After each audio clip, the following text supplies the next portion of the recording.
What's up guys, Maik Wiedenbach here with my man Shane. We're reviewing the X3 bar and comparing to a regular band. So we're starting with a regular sort of decline press, you know, band is behind. And as you can see, the issue is that A, he can't bring the hands together to get maximum squeeze in the pecs. And like with all bands, there's very resistance back here. And then we move on to the next exercise, which will be the bent over row.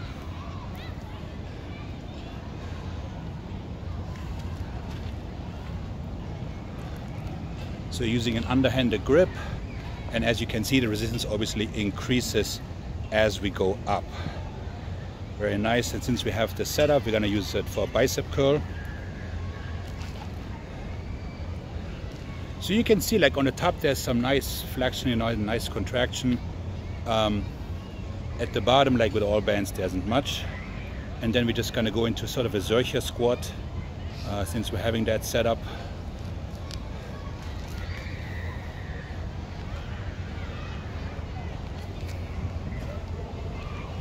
One of my favorite exercises. Way back when gyms used to be open, Zercher squats were great. Okay, and then we do an overhead press.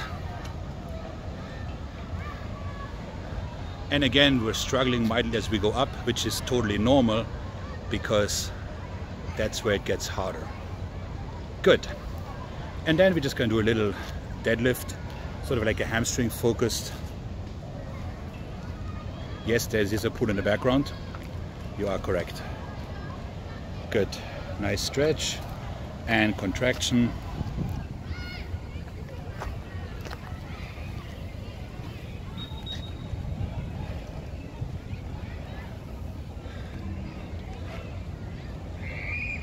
Nice, good. And then I'm just gonna have Shane grab the purple band, and I'm gonna stand here, and we go through the exact same exercises, just with a different device. So now we're doing the chest press with the purple band. It's about the same resistance level, but now he has the ability to actually bring the hands together, because that's really also what the pecs do, right? So now we have that ability. Perfect.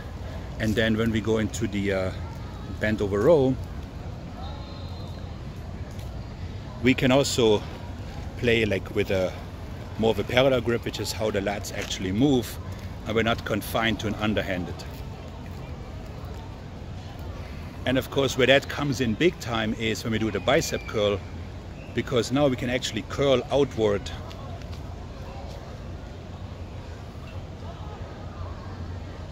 and get the proper contraction. And then for the overhead press, also we can sort of bring the hands together, which again gives us a more natural way of moving. And then there's the deadlift, where there isn't such great of a difference.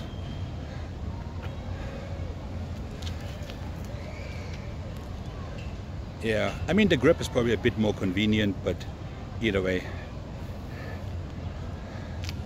And I'm just gonna hand the camera over.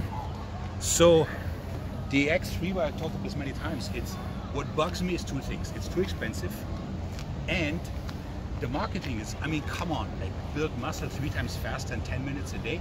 It's just horse manure, okay? There's not how things work. So honestly, I think it's clunky.